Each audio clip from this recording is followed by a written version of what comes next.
Going the distance with local sports. This is the X Sports Network.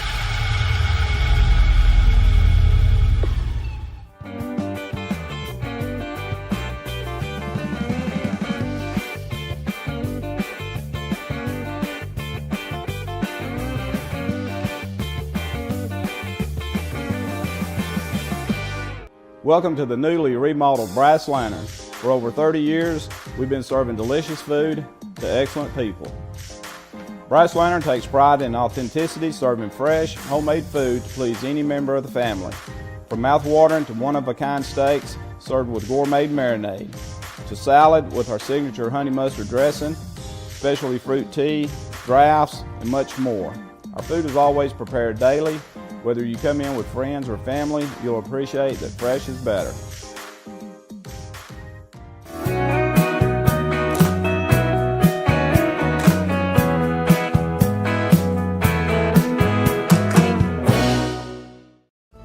Pat's Cafe and Catering has been proudly serving customers in Lawrenceburg since 1987. For 4 generations, our family-run cafe has served up delicious breakfast and lunch favorites, with friendly service and a welcoming atmosphere. We also offer full-service catering and can help to make your next party or event a success. For great food and friendly faces, visit us today at Pat's Cafe and Catering.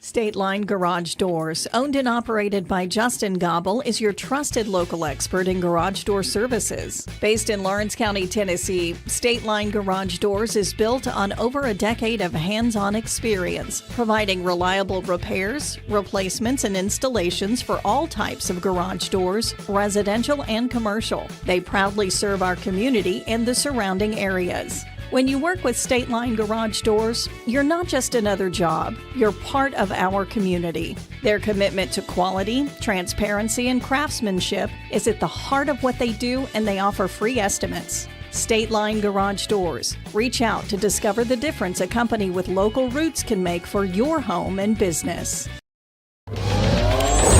Going the distance with local sports. This is the X Sports Network. And welcome everybody to X Sports Today. AJ Good here with Taylor Plott and Bryant Gobble. No Michael Marks. He's busy getting some interviews for us at Loretto. I visited with Summertown today. And guys, high school basketball starts tonight here over at Lawrence County as we're hosting Colbert County. And guys, it just feels like the moment we have, one season ends, feels like we've got 5 more that begin right after that. Yeah, that's right. I'm excited for high school basketball. I know Lawrence County has the whole county, as in Summertown, Lawrence County High School, and Loretto have a deep tradition and winning expectations for high school basketball. Yeah. I know there's been a lot of money invested in the previous years into the programs, into the facilities. If you're going to come out to Lawrence County High School, maybe look for a little light show on the floor. That's going to be awesome to see. I know the coach from Colbert County, so they're going to have a good opponent tonight. So it should be a good game. So I'm excited to get some hoops tipped off. Yeah, men's and women's doubleheader, and then we've got another TCCAA game of the week. We got Motlow at Roan State. That's on Wednesday, and then Thursday we're back in action again. Lawrence County goes to Riverdale in Murfreesboro.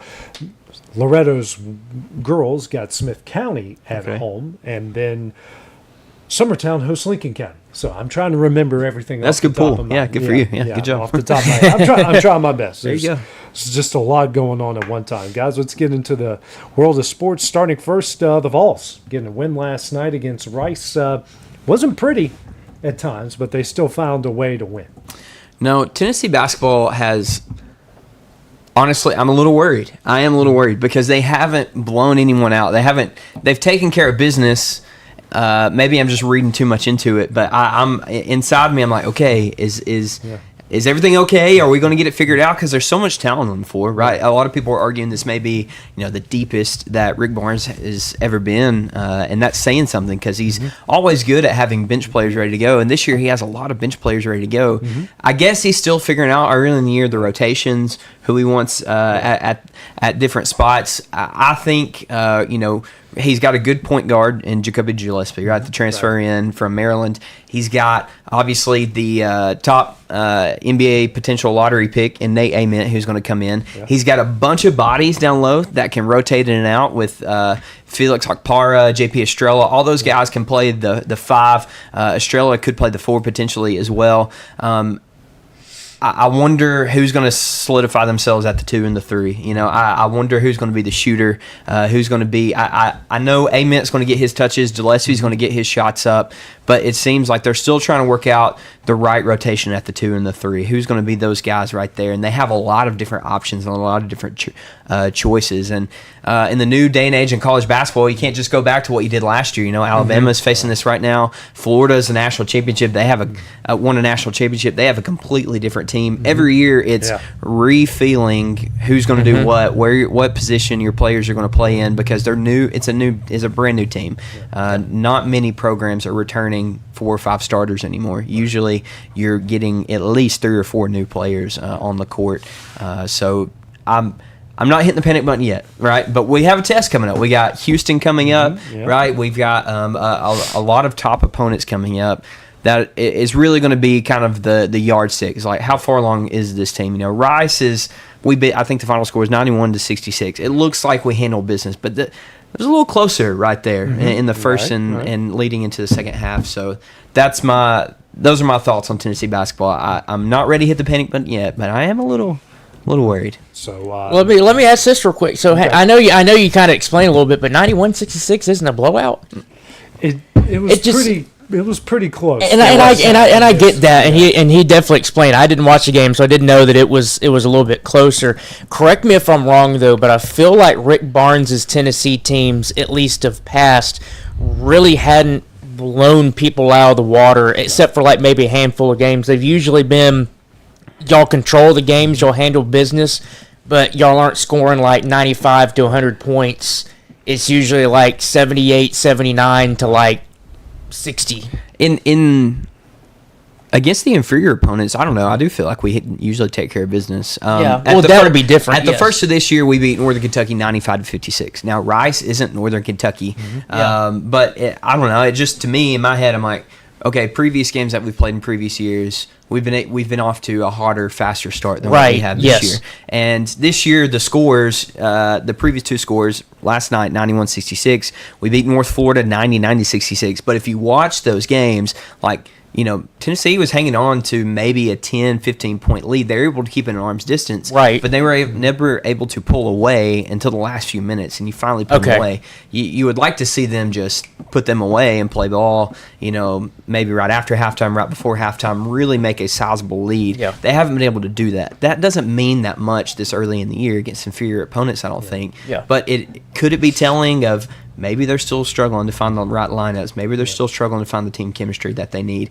to be clicking on all cylinders. Yeah, so your thing was it's at arm's length, but you're not completely putting the – okay, I can understand that. It's kind of the same thing with Tennessee football this past weekend. I mean, we held New Mexico State at arm's length. I don't think there was ever a chance that they were going to win that game. Yeah. We didn't look great. Like there were times that we struggled. Right, a lot of 3-and-outs. They were able to pass on us a lot, so – maybe kind of a similar situation. Yeah. Inferior opponent not handling them as you would expect a top program to handle. Okay. And Alabama, speaking of playing a top program, 2 top programs. One good weekend for Alabama athletics, wasn't it? I mean, it wasn't the weekend that you would obviously want as a fan. It didn't bug me that much from the basketball perspective. Same thing with you. I still feel like Alabama's still trying to figure out what maybe the best rotation is, because I knew this, but it didn't click until I actually saw the stat come across where it was like Alabama is only returning 4 out of their 5 starters from last year, And I'm this confused. is Only 4 out of 5. Did I say that? Did you say? I think it was only 4 out of. Well, it was. That's pretty good though. You're saying only as in like that's marginal. Oh wait, no. Sorry. If you turn 4 out of 5 starters, No. that's pretty Sorry. good. Let me rephrase that. It was 1 out of the 5. Okay. 4 out of 5 starters were gone. They Yes, lost. that's what it was. They Okay. lost 4 out of the 5. Yeah. Let me rephrase that. And so you're getting kind of that refresh. You're getting more different looks from people. You're getting what's the Bo Bowen or Bo Bolden, I think is his last name. He's been a pretty good impact player, but it just seems like maybe Nate Oates is still trying to figure out maybe the lineup a little bit. The thing that stood out to me that would irk me, regardless of who the team is or not, Purdue out-rebounded Bama like 55-25. Which is a complete recipe for a loss, regardless of who you are. So it was amazing that Bama even lost by 7 points. So I mean, you can take that with maybe a little bit of a positive. Total rebounds in that game was 48 for Purdue, 23 for Alabama. 48-23, and that's a pretty significant margin. Yeah. So am I concerned? No, because it's the beginning of the season. You're going through a gauntlet. From my standpoint, even from a fan standpoint, if this 4-game stretch Bama comes out 500, I'd be completely fine with that. I think that would be a win. So yeah, it sucks having a loss like that, but when you look at the nitty-gritty details, there's definitely some things to work on. From the football perspective, I know I wasn't on here yesterday to be able to talk about it. I'm actually not, that didn't bug me. Honestly, it's a loss, so yeah, you don't really want to lose at home, but that honestly didn't bug me. If anything, I feel like they needed to have that because up until that point, Oklahoma's not a pushover. The loss last year was worse than the loss this year, and people might be thinking, okay, well, it's at home. That's even a worse loss. No, talking about football now? Talking about football now. Okay. No. Make sure I'm tracking with you. Yeah. The loss last year to Oklahoma, I think, was worse than this year's because Oklahoma was not the team that they are this year. Bama has been scraping by. I remember you mentioned Vandy a couple weeks ago where it's like you look at the stats on Vandy and they make you think they're a really good team, but then when you watch them, you start having maybe some question marks, and I think that Missouri game that they had really started having more question marks. Obviously, Bama's not at the Vandy situation, but I felt like it can kind of go hand in hand, which is you look at the stats from Alabama and you think, okay, well, for sure they're 8-1, or you would think, okay, well, they should be 9-0 right now. But when you watch the games, you can see the struggles with the offensive line. You can see the struggles with the run game. You can see the struggles with trying to, step on their neck and take complete advantage of the game and control. And they've been scraping by week in and week out, but they just had found a way to win. Yeah. Oklahoma comes into town. Oklahoma's riding high. Quarterback's a little bit healthier now. Defense is doing really well. Yeah. And that was not a game where you needed to be able to, or you were able to shoot yourself in the foot and not really have much of an impact from that. You shoot yourself in the foot in this game, you probably lose that game. Right. And sure enough, Alabama lost the game because they shot themselves in the foot. So, obviously you want to win the game, so that's disappointing that the game wasn't won, but I'm not, up in arms about it. The fan base is getting up in arms because DeBoer lost another game to Oklahoma. Okay, whatever. Calm down. It's only the second loss. Yes, you can't afford a third one, but, there's problems with the team, and I know that they've been winning all up until this point, but... Are you focused on basketball now, or are you still locked into football? Seems like you're still locked into football. Well, this is each year, this is a very interesting time from my perspective because, believe it or not, basketball is my favorite Alabama sport. Yeah. For some reason, I got locked onto Alabama basketball years and years ago when I was a kid, and that is my favorite sport to follow. Did you watch St. John's Alabama or Purdue? I did. Yeah, yep. Both those games. I watched both those games. So they went 1-1 both those games. And yep. Your comment about being 500, over the next 4 games. St. John's, yep. Purdue, Illinois tomorrow night, Yep. and Gonzaga on Monday, leading up to Thanksgiving. So I mean, they're 1-1. All they got to do is either beat Illinois or Gonzaga to be 500 of those 4 games. I think I would take that. Yeah, I would take that for sure. But yeah, this is an interesting time for me because I'm like still kind of hand in hand with cheering for football. Football's still going on. Love football. Don't get me wrong, but also basketball starting. And I mean, when you're playing good teams the way that Nate Oates schedules good teams early. That's must see TV and get tested. Got to brag on my guys. They're 5-0 under new head coach. They got Clemson coming up on Friday, which is going to be a test. But hey, we took care of Pitt. That's right. Just like There in you go. football. That's right. Pitt can win the ACC, and one of their losses came to the old Mountaineers. But let's get a little bit of college football news. Lane Kiffin is denying that he has given Ole Miss an ultimatum for them to stay there. It is sources have confirmed, and I've even confirmed this with really close sources, that his ex-wife, who still lives with them, Okay. Interesting. it's a different. If you watch Lane's documentary, it makes sense. Yeah. Their son, they visited Gainesville on Sunday. They visited Baton Rouge yesterday.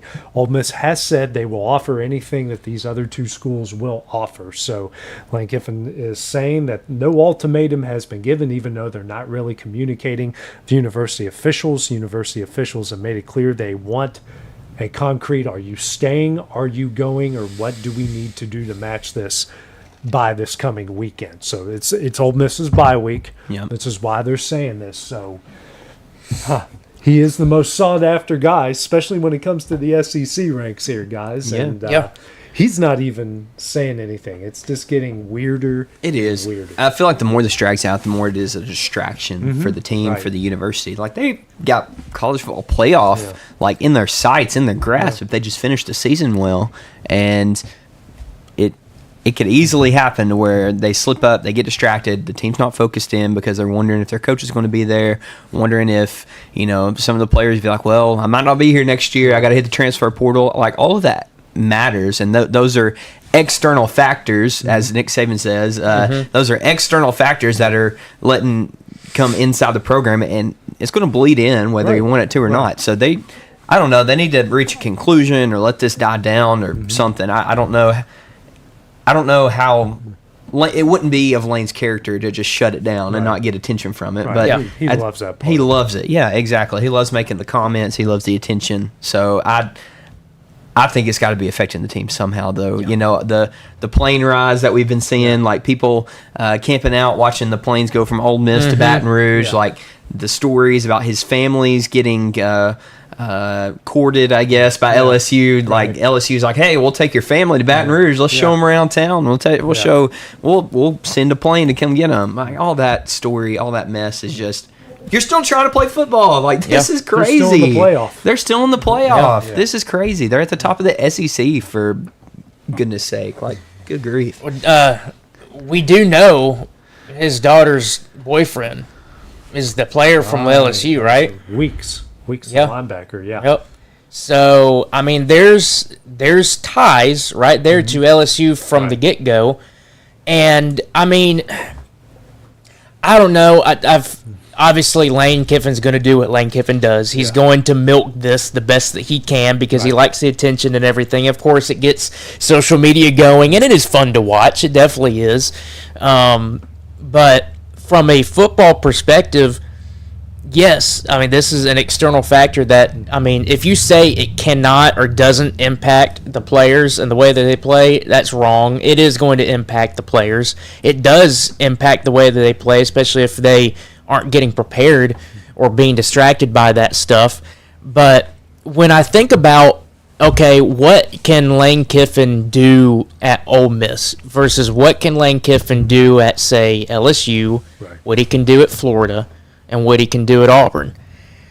If you look at it from that perspective, I honestly think that if out of that group of teams in the SEC that have openings, LSU is going to be your best bet. Right. Because What can he do at LSU that he isn't doing at Ole Miss right now? I feel like LSU is able to bring in. Makes sense. I hope Do that it does. question made sense. It made sense. Okay. It made sense. I think that there's a lot more money that can be involved with LSU. I feel like there can be a lot more of a pull for people. Ole Miss is, yes, a really good program. So would more money change anything about the way Ole Miss has been this year? Because I don't think so. My argument is he's just as successful at Ole Miss as he could be at LSU or Right. Florida. I guess maybe there's an argument to be made that he could sustain longer success at Florida and at LSU. That's what I was kind of getting on.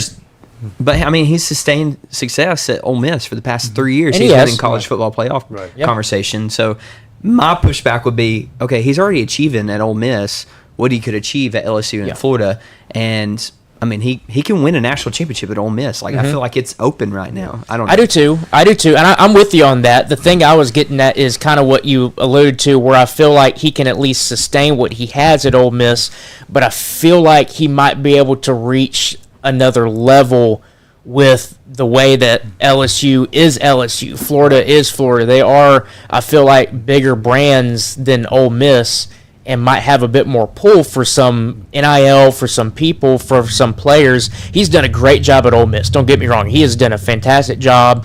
I love being able to see what he's able to do over there, and he has made Ole Miss back to kind of where they were back in like the mid-2000s, I think, when they had, who was their coach? Was Houston Nutt over there at one point or something? Yes. Houston Nutt and Yes. Dave Cutcliffe were Yeah. in there. And Cutcliffe. And you know they had some pretty good runs, and I feel like he's done a better job than they have. But that's what I was kind of getting on is I feel like if he goes to an LSU, if he goes to a Florida, I think he can meet what he's done at Ole Miss. But I feel like there might be a little bit better of a chance that he can reach that next level and have longer sustainability. You know where he's not going? Where Arkansas. Arkansas. I was going to say Virginia Tech. Yeah, that's right. true. That's right. Well, I was going to get into that in our next segment, which is coming up next here on X Sports Today. Working with Gina was great because she really knows this area. I gave her the specifications of what I was looking for, and she took me right to my forever home. I met Gina when she sold my son's home within 5 days after it hit the market. With my home, from the day the sign hit the yard to the day we signed the papers, Gina was there every step of the way. Her involvement in the sale of my home was the best decision that I made. We never felt like Gina was pushing us to make a deal with a buyer. She knew what we wanted, and she worked diligently to get us the best offer for our properties. Working hard for my clients to make their dreams come true. Let me work for you.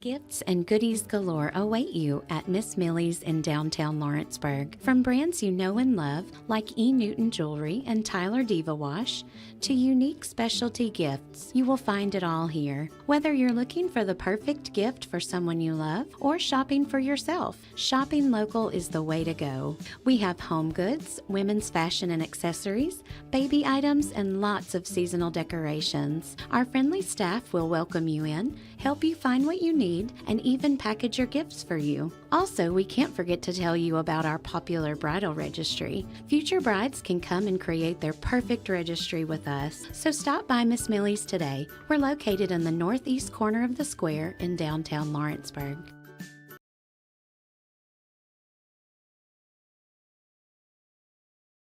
Welcome to Mid-South Barn Dominiums. We realize there's a lot of options when it comes to finding a builder for your next home. Here at Mid-South, we understand that customer service, quality, and selections are very important. It's a very large time, money, and an emotional investment, and we're here to listen and care.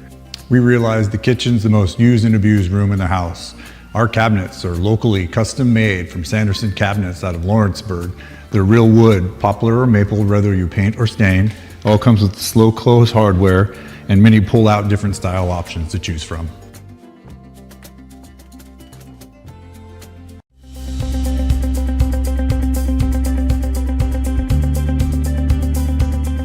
Arctic Air keeps your home or business comfortable.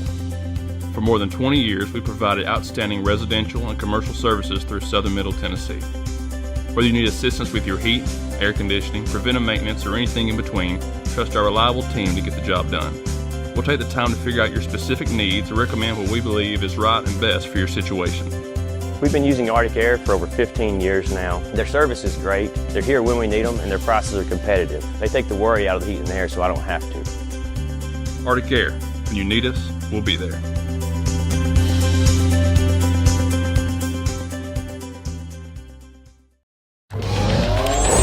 Going the distance with local sports.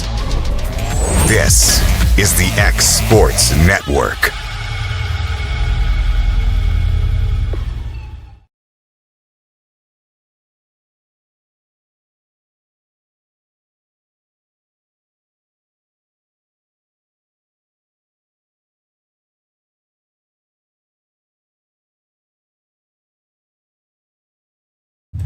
All right, everybody, welcome back to X Sports Today. AJ Good here with Brian Gobble and Taylor Plott. Guys, it's time to play some Keep 'em or Dump 'em. Brian tried to jump the shark on me a little. It was a teaser. It was a teaser. It was a teaser. That's right. It was a that's right. The technical term. It's a tease into the next block. All right, keep it or dump it, guys. James Franklin. Is this a good hire for Virginia Tech? I think so. Then here's the thing, though, I can see is give it like 10 years or something, or however long he was at Penn State. Are we at the same talking point, which is he wins all the games that you need to win, and then he loses the games that you aren't supposed to, or that you really need to win? And I feel like from a Virginia Tech standpoint, this would be a step up. Mm-hmm.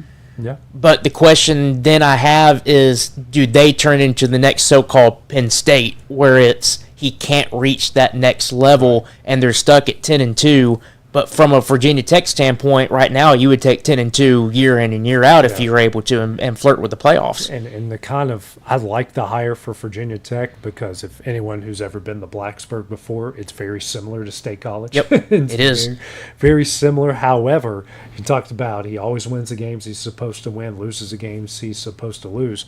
He'll have way more winnable games at Virginia Tech than what he will have at, say, an Arkansas or some of these other schools. So I like the hire. He's going to bring some energy into that program that they desperately need, energy into that fan base. I mean, the most exciting thing that has happened for Virginia Tech athletics in the past, 2 years is Metallica playing a concert at Lane Stadium this summer. Yeah. That's the most excitement they've had. There's been no excitement beyond that. So I think this is great. He's going to bring energy, and it could be a chance at redemption. But like I said, their games are way more winnable in the ACC. Yeah, it's the ACC, right? Yeah, he'll be able to be more competitive instantly in the ACC. Like we've been sitting here talking for the past few weeks, right? For the past couple of months about who's going to win the ACC, who wants to win it, and not really a lot of teams are rising to the top. This would be a great year for James Franklin-led Virginia Tech to come in and steal a championship out of it. You could definitely see that happening. I wanted to make one note about the buyout. This dude's insane. He has to be driven because he is turning down $49 million, maybe around, let's just say ballpark, $50 million to go coach again and work. Yes, he is going to make millions of dollars at Virginia Tech, but he can stay at home, make 50, or go coach. What you make gets cut into your buyout. Yeah. Which that's kind of BS. No other industry works like that. Yeah, it is. They give you a severance. They don't go, well, you're going to make $50,000 at your next job, so now we don't have to pay you as much because you're getting a new job. You entered into that contract. Pay the guy. That's crazy. Yeah. But I like the move for them. I do too. Overall, I think it's going to be good. It'd be good. They need some. Even, I was there towards the end of the Frank Beamer. I was covering the team at the end of the Frank Beamer era, and a lot of the energy had gone out. Justin Fuente comes in, first 2 years, ton of energy. Place was electric. It was awesome. Then it tailed off. Poor Brent Pry did everything really right except for win games. And it's funny, Brent Pry is Franklin's former defensive coordinator. Oh, yeah. And now Franklin's coming in to take over for him. Just some weird stuff there. Speaking of jobs, guys, of all the jobs remaining, Virginia Tech is off the board. Who knows what's going on with all the other ones?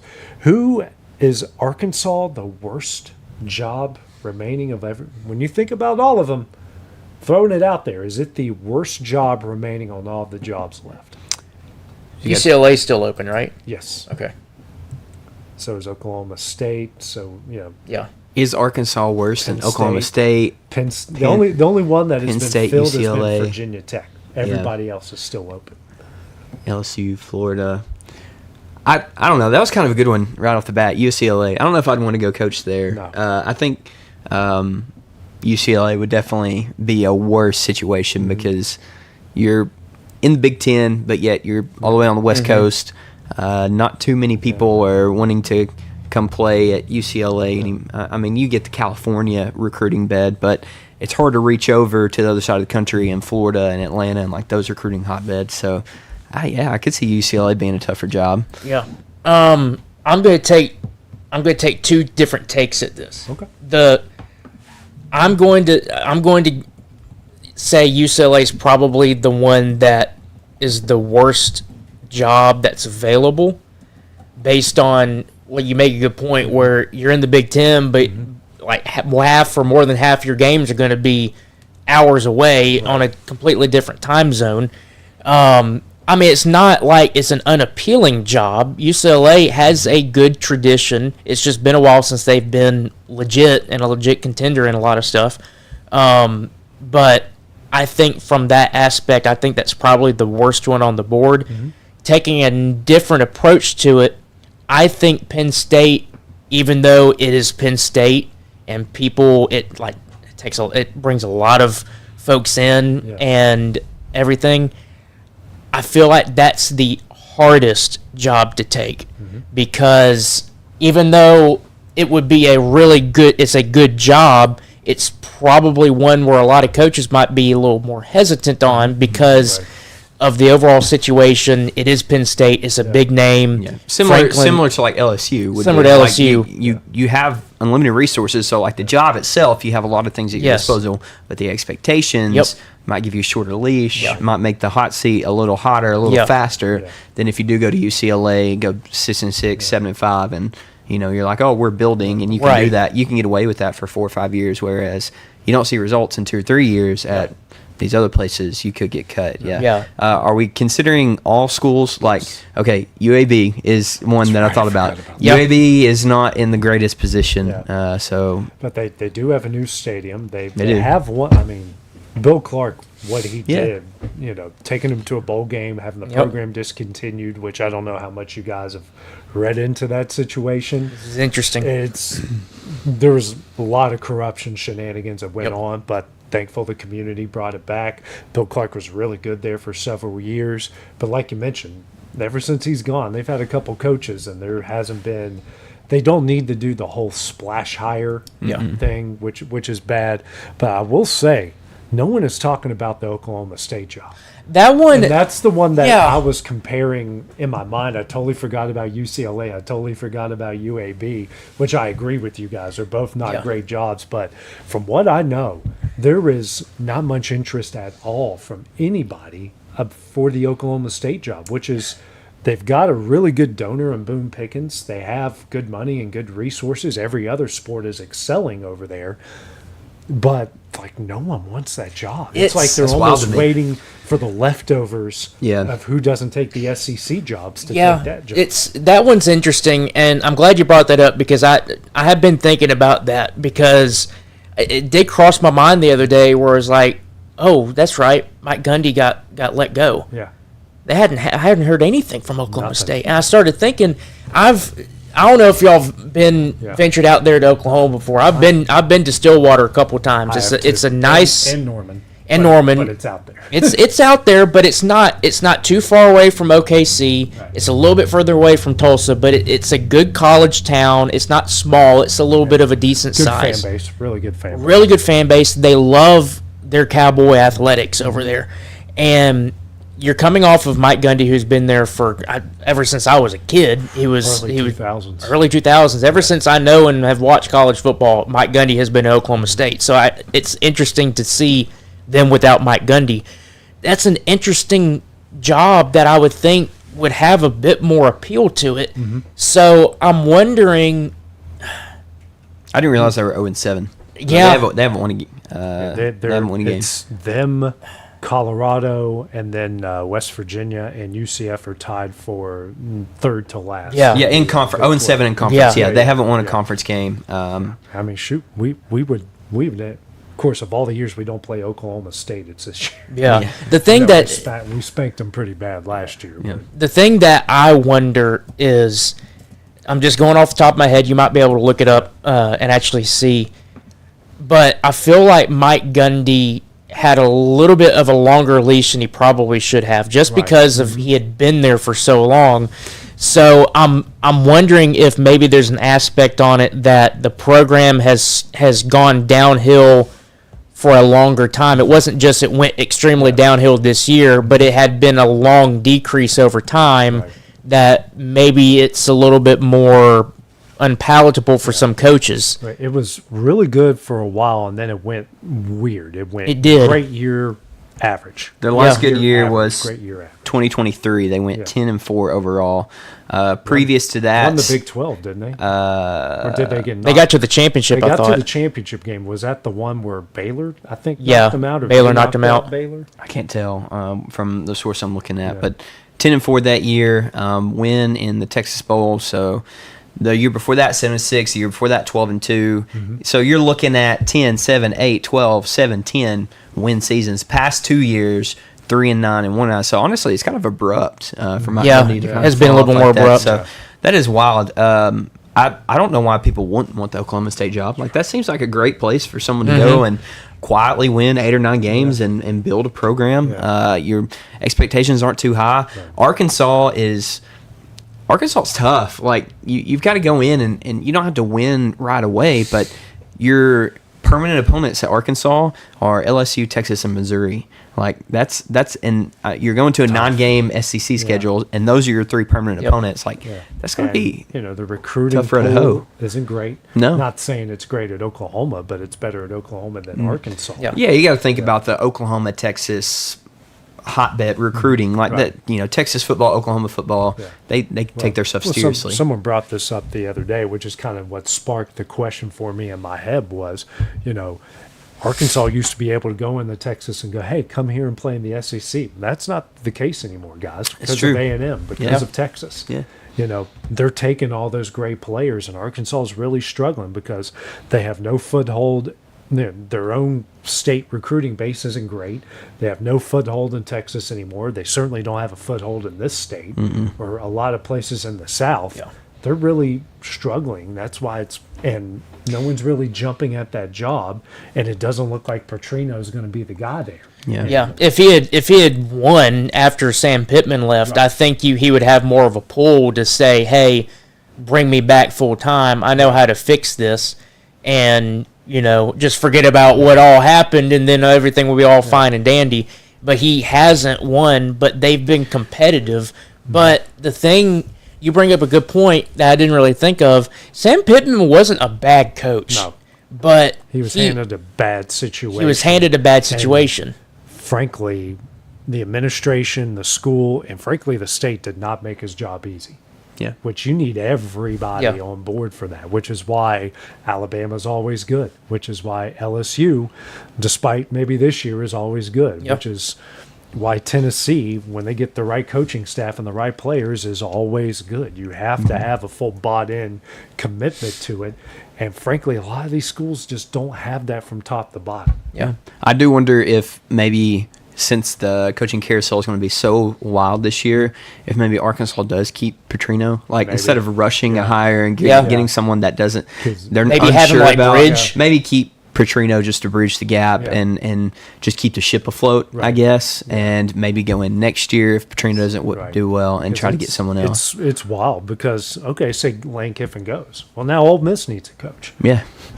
I mean, this is the worst year to be trying to find a football coach. Yes, it really is. I don't think I can remember a year where there's been so many major schools let go of their coaches mid-season. And with a pool of candidates so small.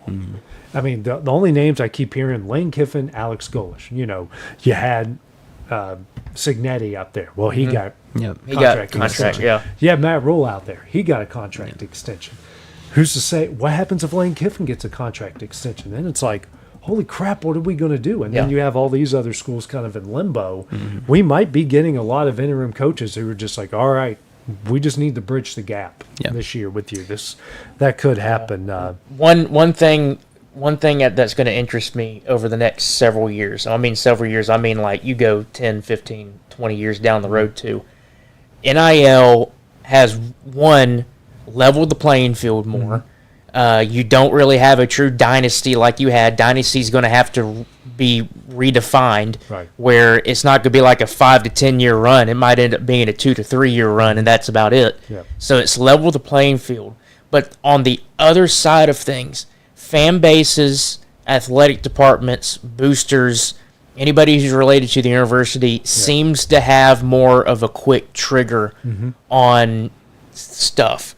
Not saying that there's going to be programs out there that will give you 3, 4, 5 years to try to get your program going, because it does take some time. But it'll be interesting to see over the next several years, decade, 2 decades, where NIL and that aspect, what the ramifications of that are. And I honestly would not be shocked if we are back here in a handful of years and you've got, Alabama is available. Florida's available again. Texas is available. We forgot about Auburn. Yeah, Oregon's available or something. Totally forgot about Auburn. Or Auburn. I feel like we're kind of in an interesting time now where you've got both NIL working to where the playing field is more leveled, and you got fan bases and people related to the university who want to fire as soon as things don't really go their way. And who knows? The dynasty will have to be redefined. And you might have coaches that if you get past 3, 4, 5 years, you're considered successful. And you're not going to have coaches there for 10 to 15 years. Some one more last one on the college football front, guys. I don't know if you've seen this Big Ten deal. $2.4 billion. They got a capital firm that's going to come in and invest some money. However, we got 2 of the teams in the league that put a pause to it. It's Michigan and USC, which is starting to cause some potential. Could they go independent? USC and Michigan going independent. Good idea? So refresh my memory. I saw something come across about that. So their deal is what? So a private capital plan that would have infused $2.4 billion into Big Ten athletic departments has been paused in the face of opposition from league members Michigan and USC. UC Investments, which is tied to a pension fund at the University of California, announced Monday it would wait for unity among conference schools. The plan called for league to spin off a new entity, Big Ten Enterprises, which would house all league-wide media rights, sponsorship deals in exchange for the $2.4 million. This is what investments would receive it's supposed to say billion there. You're right. It's a million. UC Investments would receive a 10% stake in Big Ten Enterprises. The deal would also extend the league's grant of rights an additional 10 more years until 2046. So basically, they're going to give you $2.4 million. They're going to handle your media rights, but the grant of rights extends out to 2046, and they get 10% of, I guess, revenues from the Big Ten Enterprises. I'm trying to remember if this is similar. You can tell me if it's wrong. Is this not similar to what the Pac-12 did like a few years ago? Not like this. Not with a private entity. Like the network. Yeah, the network was a disaster because they tried to be different than the Big Ten Network and the SEC and the ACC network, and tried to do fancy California crap, which is what got him hurt. That's the best way I can say it. The highfalutin, we're going to do this differently, which, sports fans don't want. And Pac-12 fans are a little bit different than what they are this part of the world and in the Big Ten and even in the Big 12. But, this is sparking because if, they don't agree to this ultimately, they lose the money. And then there's talk that they might go independent. Is this a good idea, guys? I don't think so, but I could also, going back on a conversation we had a couple weeks ago where we're talking about Notre Dame and if it would be better for them to actually get into a conference or not. I feel like, from at least my point of view, it's a year in and year out thing. Some years it doesn't matter. Other years I think you would benefit from it a little bit.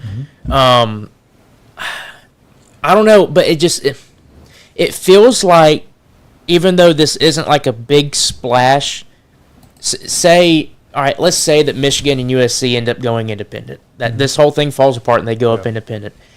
I feel like that might not be like a big splash, it would be a decent splash. But I feel like we're just constantly getting ever so closer to where you'll end up having just two conferences, where it's almost like the NFL, where you had the AFL and NFL merger or whatever that happened back in like the 60s or 70s, but you would have like your Eastern Conference and your Western Conference, and that ends up being its own entity. It's outside of the NCAA. It's its own playoffs. It's its own thing, and I feel like we just get ever so closer to that on a year in and year out basis, and I wouldn't be shocked if that falls apart for them. Michigan bails from the Big Ten, USC bails from the Big Ten, and then I think you're going to really start to see other things kind of pan out from that to where, because this has already been talked about. The SEC's talked about it, the Big Ten's talked about it, where they end up like merging or something, remove themselves from the NCAA, have their own college football division or so-called, and it's already been talked about. And I feel like if that happens with Michigan USC, I just feel like that's just another step closer to that potentially becoming reality. What's going to generate the school more money is, I think, ultimately what's going to come down to. Right. And the big tie-up is the grant of rights to 2046, which their big that's 21 years from now. Their big contention, which makes sense, is the media landscape can change so much, and you're already going to extend this 10 more years. I get that part of it, but then again, it's $2.4 billion. It's a lot of money. And you split it up, and then the league at some point is probably going to add more schools, who knows? And then now you got to split that up, and, this is the big bone of contention with Texas and the Big 12. For so many years, and the Big 12 eventually gave in and gave them, let them have their own network, right? Which is also a piece of crap, because I keep forgetting Longhorn Network exists. It still somewhat exists, but it was never good to begin with. As a Big 12 fan who had to watch that crap, unfortunately, when my teams played them, it wasn't great. But it's just, I just don't like because you think about it just from a schematic standpoint of football. Like, how much is Notre Dame struggling to get opponents? They had to work out a deal with the ACC to make it happen. Think about how many leagues are going to strike deals with USC and Michigan. Probably not many, because they're already not if they're going to 9-game. SEC's going to a 9-game conference schedule. Big 12, Big 10, Big 12, ACC are already at 9-game schedules. Like, is USC just going to play in the new Pac-12 or just play the new Pac-12 teams? I mean, I wouldn't be shocked if they go back, honestly. I honestly would not. I don't know how long their contract is for both USC and UCLA, but with the Pac-12, like, it's obviously not dead. They're going to start having more teams. I know that they're not going to be the flashy teams, but they're going to be teams. They're going to be back. I wouldn't be shocked if that stuff ends up being a deal breaker with USC and the Big Ten. I wouldn't be shocked if they go back. All right, guys, moving ahead to the NFL. Who's the luckier football team this year, the Broncos or the Bears? The Bears, I'm going to say. I'd say the Bears. Like, I think talent you can. Well, there's a lot of talent on the Bears, but I just think Broncos are better coached. They have better talent on the field. They're better systematically, and so that would make me think, the Broncos are a better team. The Broncos have a better record. They're 9-2. Is that right? And Bears are 7-3. So gotta be the Broncos, right? I look at it this way: the Broncos are a really good team, and they will find a way to win a game, even if it's a struggle, especially at home, even if it is considered a struggle win. The Bears, I feel like they just win because they won. I feel like they are more handed a win as opposed to maybe earning it, I guess. I hadn't really watched much Bears games, but I just feel like, seeing what I've seen, it feels like they just end up coming out with a win. Whereas the Broncos, I feel like they go and they win the game. They have a metric here on ESPN called strength of victories. So basically, what's the winning percentage of the teams that you've beaten? The Bears is the second lowest, a 285 win percentage of the teams they've beaten. Only the Cowboys are worse at 214. Yeah, I'm looking at it right now. That makes sense. The Bears have beaten the Giants, the Bengals, the Saints, the Commanders, the Raiders, and Vikings. Like that. That's just not a great strength right there. And they won those like marginally. They beat the Bengals by 5. That was the shootout game.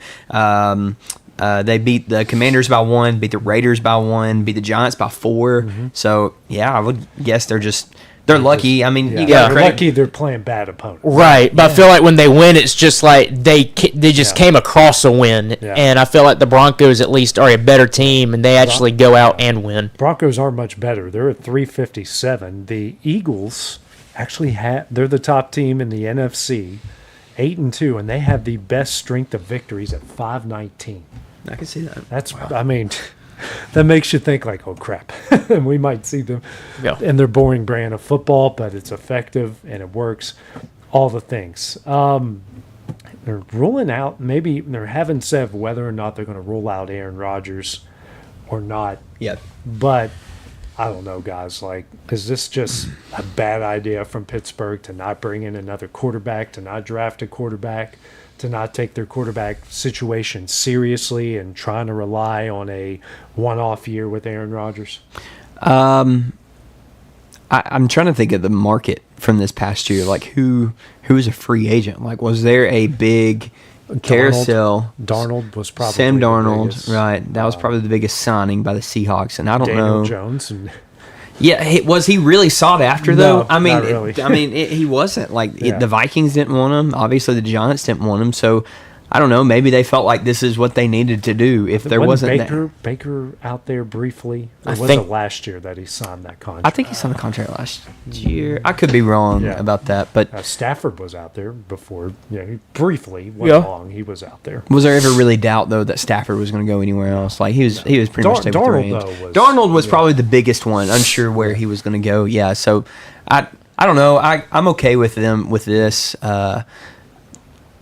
I definitely think you would like a better backup than Mason Rudolph, because now you're facing like, okay, our playoff hopes, hinge on Mason Rudolph winning us maybe a game or two while Aaron Rodgers heals, if Aaron Rodgers stays out.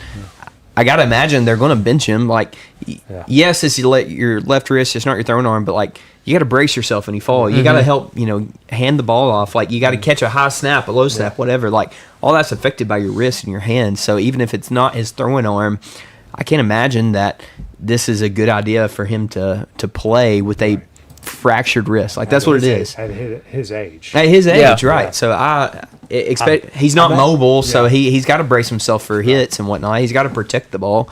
So mistake by them, I guess, for not getting a better backup. I don't know how confident they are in Mason Rudolph. The thing that I find most interesting about this is, all right, now you're trying to figure out, all right, do we want to start a quarterback that does have a fractured wrist, or do we want to go to the backup that still has a giant hole in his head from when he got the helmet smashed into him? That's true. Which one do you want? Mason Rudolph hasn't been the same. He has not. Baker signed 3-year, $100 million contract in March of 2024. So it's last previous season. Okay, right. I couldn't remember or not. Have the Baltimore Ravens guys played themselves back into a playoff spot? Absolutely. I think so. Absolutely. They're sitting at 500.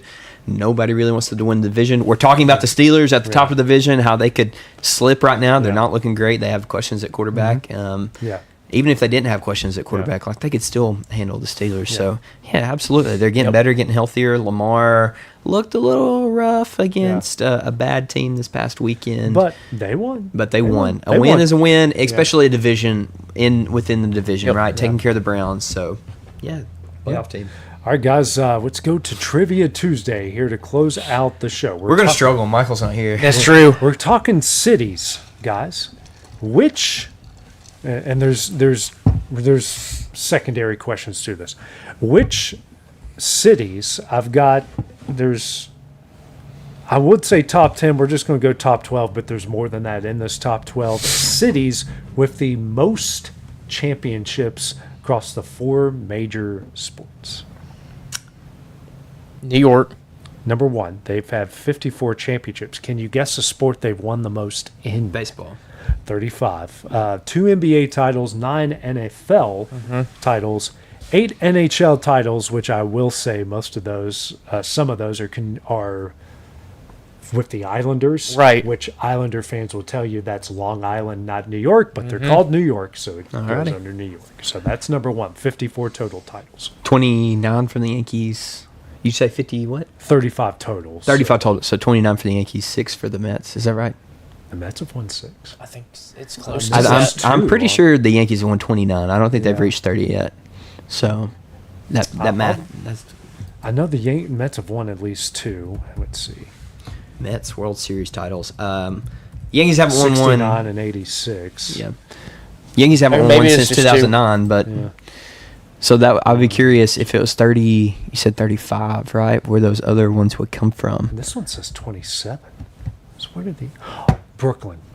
The Brooklyn Dodgers. Yeah, Brooklyn Dodgers Yes. and the New York Giants. Yes. So that's where the rest of it Got is. it. The Yankees have only won 27, the Mets 2. Yes, that makes sense. So that makes sense. Yeah. Okay. Makes sense. Okay. Other one's got to be Boston. Number 2. I was They've going to say won Boston, yeah. 40 championships. Can you guess the sport they've won the most? Hockey? No, they've won 6. Them and the Patriots. The yeah. Bruins and the Patriots have 6. Yeah, I wasn't going to guess the Patriots. They only got recently good So that has to in be the past the Celtics, 20, right? 24 Yep. years. Celtics 18 and the Red Sox, and don't forget the Boston Braves. Boston Braves. Won a title there, so 10 total there. Celtics. When's the last time Celtics? Oh, a couple of years ago, Jason Tatum. Yeah. Right? Mhm. Yeah. Yeah. And then they won it in 2008, maybe. Anything is possible. Yeah, that one. Oh gosh, Jason Tatum tried to recreate that. Like Yeah, it's yeah, so cringy with So that bad. championship. Gosh. All right, guys, other cities? Championship cities: Los Angeles. Number 4. Okay. 27 total. What's the sport they've won the most in? Baseball. 9 in baseball. Baseball. Basketball. Mhm. Yeah. Lakers, What? 12. Lakers 12. Wow. 3 NFL titles, 3 NHL titles. Nets haven't won one. No, not the Brooklyn Nets. The Clippers haven't won one. Right. No, they haven't even gotten to a conference. No, they've only gotten the one conference final in their history. Right. Yeah. That was in the bubble, and that doesn't count. Yep. Chicago. Number 3, 29 total titles. What's the sport they've won the most in? I believe that's going to be. It's not the Bears, is it? It is the It is the Bears. Okay. Forget about the old NFL championship days. Okay. Yeah, that's right. Wrigley Field. But they've won 6 across the other sports. Baseball 6, NBA 6, hockey 6. Okay. Right. Baseball's only had 6 with the White Sox and the Cubs. Wow. I The would White have. Sox have only won 2 and the Cubs 4. Wow. I would have guessed that was more for baseball. Wow. How All about right, so that? you guys have got in the top 4. Fifth. Dallas. Dallas is tied for 12th with just 9. Okay. And they've won the most in the NFL. And they've got 1 major league title, 1 NBA title, 1 NHL title. All right. Then I was curious where they were at, so I'm going to say Philadelphia. They are tied for 6, so they've That's a got good pool. 19 total titles. Can you guess the sport? The most is I don't think it would be NBA. No. I don't think it's the Phillies. It is the Phillies. It is the Phillies. I was Okay. going to say it has to be the Phillies. 76ers and the Eagles have only won 2 Yeah. Actually, championships. the Eagles have won 6 total. Oh, The okay. old, they won I was some almost in the going- 50s, 40s, 50s, I and forget about the 60s. NFL championships. Yeah, Yeah, right. so Super Bowl era only 2, 7, right? 7 in baseball, 4 in basketball, 6 in the NFL, and 2 NHL titles. Both came in the late 70s. Alrighty. Now we need number 5, right? We missing Well, someone number 5 and 1 tied for 6. There's another one. number 5, Miami. They are tied for 12th. They're in the group Okay. of 4, tied for 12th. They've only got 9 titles, Only 9 most coming in the NBA, 2 major league titles, 2 Super Bowls, and just recently 2 Stanley Cups. Yeah, after that's right. back-to-back wins by the Panthers. That's right. Pittsburgh. They are 8th. Okay. So they have won 16 total titles despite not having an NBA team. So 5 baseball titles, 6 NFL titles, 5 Penguins Stanley Cups. It's not Baltimore. They are tied for 12th. They've Yeah. got 9 despite not having an NHL team. 5 NFL titles, 1 NBA title. It was actually the ABA title, ABA. and then 3 baseball titles. Okay. This might be right out of left field, but I just have a sneaking feeling they might be there. We're missing 5 and another 6, right? 5 and another one tied for Tied for 6. San Francisco. They are tied for 6. They've got 19 total titles. A tie between baseball and football with 7. And That's a good pool. I believe it was one of the original NBA teams tied with 5 total. Okay. Nope. Well, they count the Warriors. Yes. That's what it is. Golden State. Golden State. Yeah, Bay Area. The Bay. is what it Right. says The Bay. here, so, yeah. Oakland. Number 5 is going to shock y'all. It really is. Give us a hint. Is it Upper east? Midwest. Oh, okay. So it's east of the Denver. Rockies. East of the Rockies, yes. Yeah. Denver. Denver is not on this list. Upper Midwest. Kansas City. They are not on this list. St. Louis. 9th. They've got 14. Which it's the Cardinals. They've Right. won 11, and then 1 each in the NBA, NFL, and the NHL. Yeah. All right, give me one other region. I know you're saying Upper Midwest. Are you talking about? Is it like Minnesota? No, Is it's it up in? It's like almost Canada. Okay, are we talking about Minneapolis? No. Oh, Green Bay. They're 10th. Okay, not Green Bay. It's only how many sports teams are in Green Bay? Like, 1. what are they? I was And gonna say, they've what won are they? 13. What are they looped in? Like, So it's not. It's One. not. That's why I it's didn't not guess in Green Bay Minneapolis. earlier. It's not. Minneapolis. somebody might be screaming at the screen. Is right it now if they're watching Milwaukee? This. They know No. this. Not Milwaukee. I'm going through my states. And Detroit? I'm drawing blank. It is Detroit. Okay. They've got Is that 20 considered Upper Midwest? They've got- Yeah. It is. 22 total titles. Can you guess the sport they have the most in? Really think about it. What are they known as? It's Car Is City, it for the Motor City. Pistons? They have 3 NBA titles. Okay. The sport that's won the most has 11 titles. All right, so we got the Pistons. We got the Red Wings. Is it the Red Wings? It is. Yeah. It's the hockey? 11 I was about Wow. to say, what do they call themselves? Hockey Town. Okay, Hockey So, Town. I didn't know that. They've sucked recently, which is great for my team. But they've won 4 baseball titles, 3 NBA, 80s, early 90s, Bad Boys Pistons, the and then Pistons. Wallace Pistons. Yeah. And then 4 NFL titles. I think the last one was 68. Yeah, it was a Maybe while. I think it was. So you guys have gotten the top 6, 8. You're missing 9. Another team tied for 10th. So number 9 is St. Louis. No, you said You say St. Louis. Number 10 is Cleveland. They've got 13 titles, 10 in football, dating all the way back to the All-American Football Conference. Yeah. Yeah. They've got 2 MLB titles way back in like the 40s and 50s with the old Indians. 1 NBA title. That's right, LeBron. Duh. LeBron, yep. With no NHL team. Okay. DC has 9. I was about to throw DC Didn't out even there. cross my mind to think about them. They've got 9 titles. So they got 2 baseball with one with the old Senators, one Yes. with the now Nationals, 1 NBA title. The Wizards way back in the day. Obviously the Redskins and what they've done. They're 5 and a couple old ones back in the day. And then don't forget Ovechkin's Yes. run, which by the way, quietly, I know we haven't talked about, is now hockey's all-time leading scorer and has done it with nobody knowing, and it's just shocking to me. He's not Gretzky, but he's great. Yeah. I love Ovi. but- Incredible longevity. Yeah. Like, Is that all of he's them? We're still still missing going. one. them, That's yeah, all of That's them. all of them. Yeah, I was seeing how much I could stump you all. Yeah. On that one there, but I feel like we did pretty good. You did great, Yeah. yeah, because you really got to do some deep thinking on some of them, which we all did. I'm like, I'm the one that knows the answers, and I'm like, how in the world did? If there's only 27 Yankees titles, it's you got to think Right, about yeah.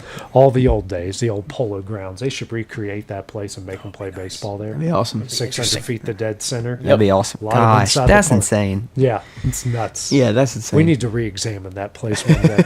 Well, that will do it for X Sports today. So for Taylor Bryant, I'm AJ Good. No show tomorrow since I've got to go all the way to East Tennessee for our TCCAA Game of the Week. We'll be back on Thursday. And also don't forget, this show and plus the rest of our shows will be on Apple Podcast and Spotify. This right. guy's hooking us up, so they will get there within the next hour or so. So for Taylor, Bryant, and myself, we'll see you guys on Thursday. Going the distance with local sports. This is the X Sports Network.